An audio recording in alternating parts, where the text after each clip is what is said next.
Hello, I am Juliana Matiello. I am a radiation oncologist from Brazil, and we will talk about radiotherapy.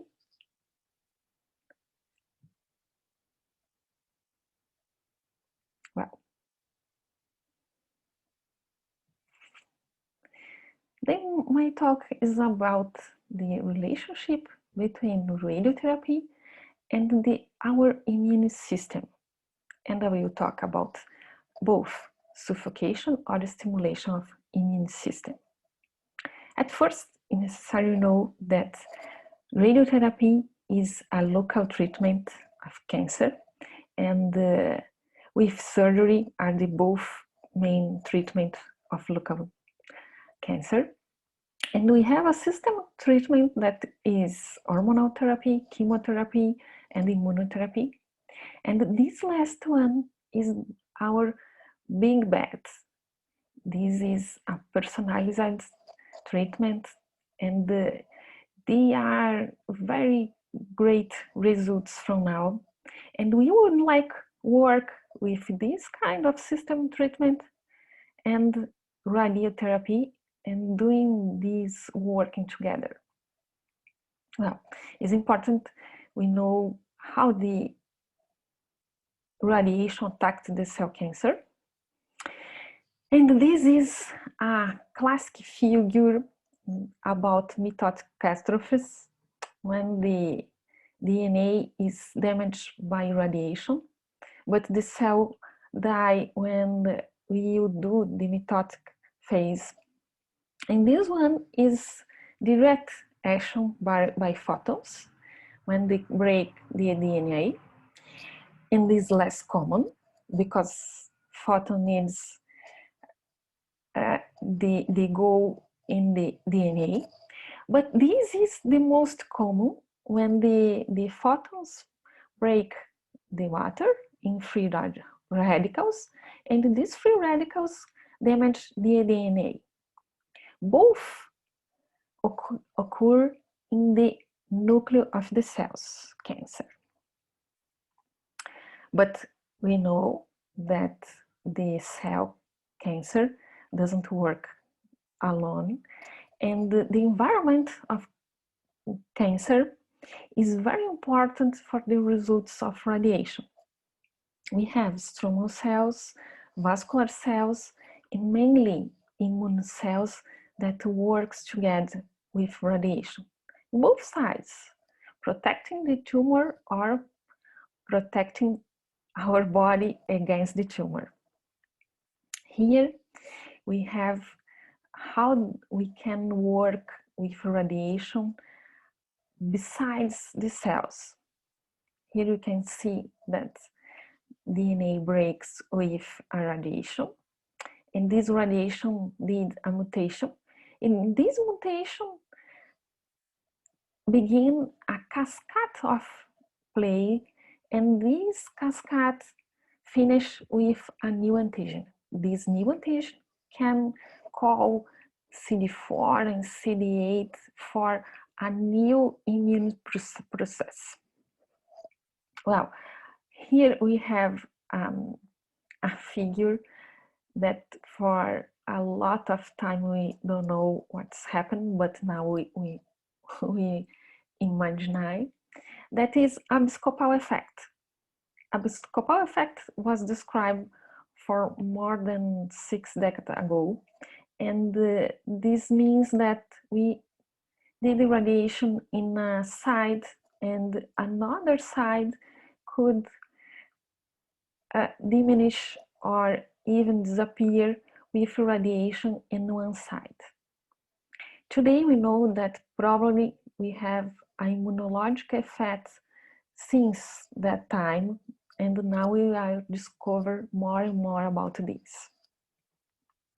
Well, it's important to know that lymphocyte damage by radiation is very hard because the lymphocytes is very sensible for radiation, and the death of lymphocytes occurs with a low dose of radiation.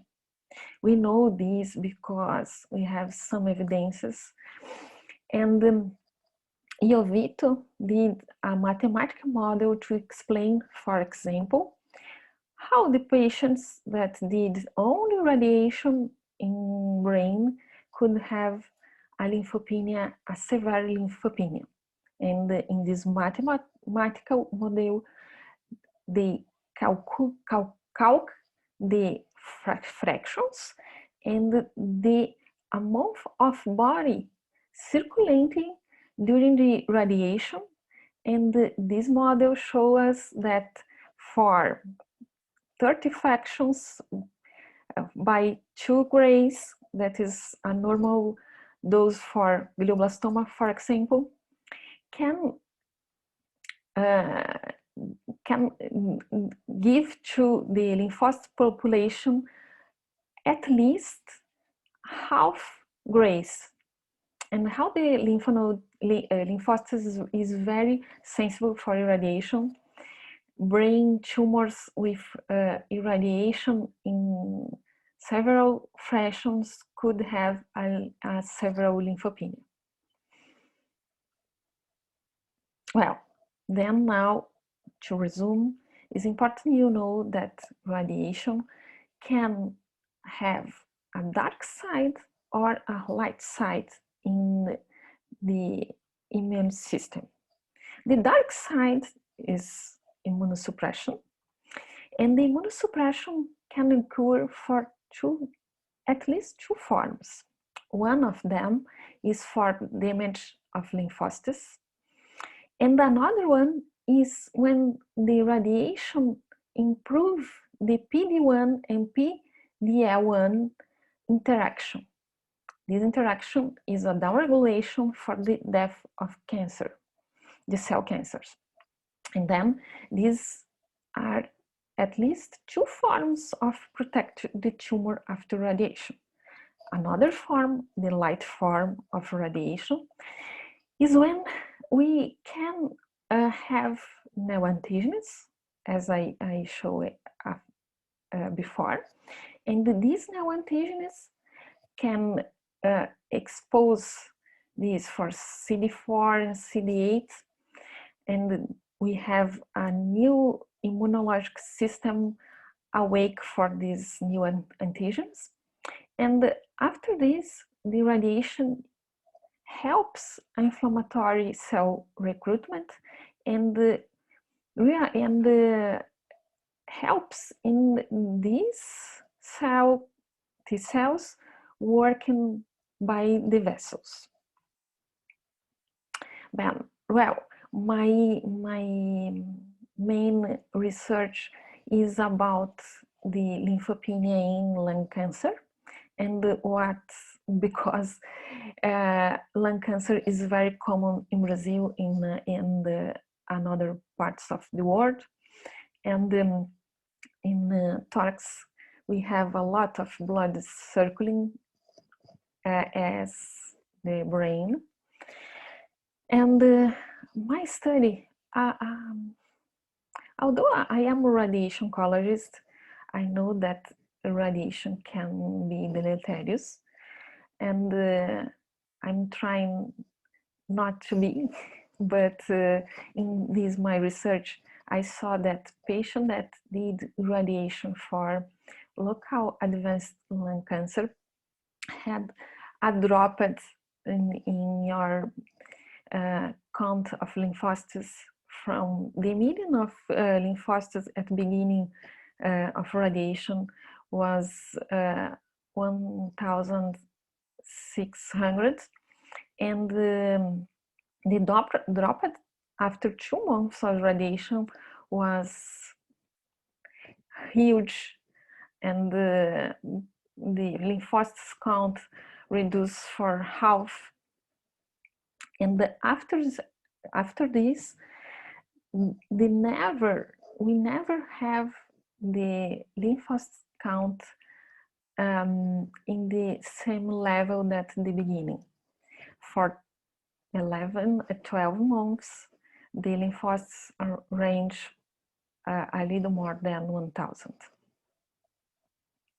In the same way, CD4 dropped for less than a half of beginning, and after 1 year, the CD4 improve a little, and the CD4 has more damage for irradiation compared with all lymphocytes.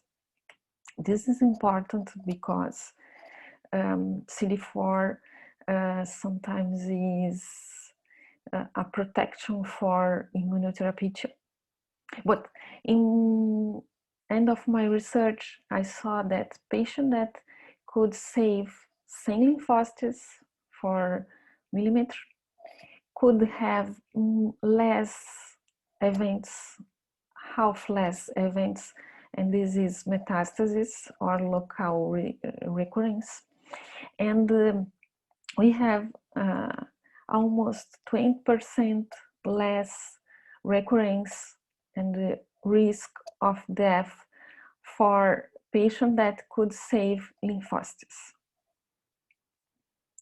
In the literature, we have a lot of information about the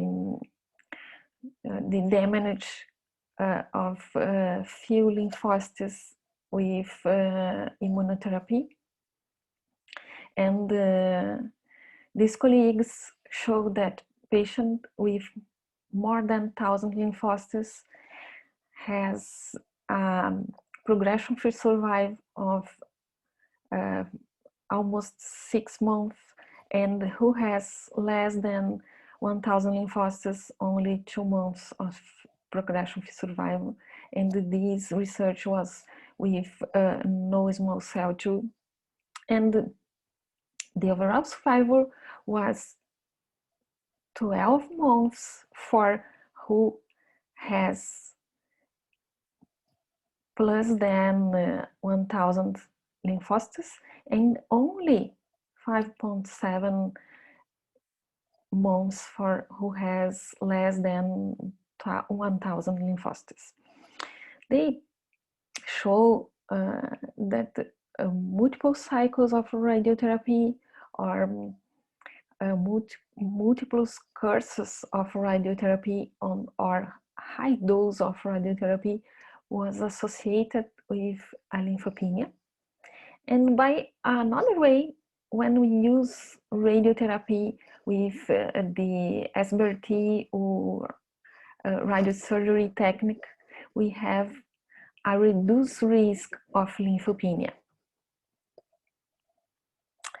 Here we have some guys from Colorado that did a mathematical model about the deletion of lymphocytes by radiation, and they study the lung cancer too, irradiated lung cancer, and it was very interesting because they could arrive to a model to explain about the number of fraction in the medium dose of lung and the medium dose of body as a predictor for the decrease of lymphocytes. And in this model, they arrive to a number of 7.3 rays. And we saw that patient with more than 7.3 rays with these results has a chance of death measure, and they divide in 4 quartile, and the first quartile below of 5.1 grays has overall survival of 28 months, and who has more than 7.3 grays only 14 months. And it's very important to know that the survival was double when we use low dose in body medium dose in lung, and medium dose in the heart. Well, where the bloody way. Then it's important, that we have some information about radiotherapy and the immune system. Some evidences that radiosurgery or SBRT could have a great immunologic helps, but without depletion of lymphocytes. And when we have more fascinate radiotherapy or more nominal dose, we have more deletion of lymphocytes, and probably we have a long time of lymphopenia. But we don't know yet what is the dose and fraction that is really necessary to improve the immune system, and by other side, not deplete the immune system. I think that in a few years we can arrive to a constraint as you have in lung, heart, or brainstem. For example, for lung, we have amount of parenchyma that could be receive irradiation without toxicity. In the heart, the same. In the brainstem is the same, but immune cells is necessary more studies. But I think that we are in the way to discover. Well, I would like talk about you more about this, and if you have some question, this is my email. Thank you.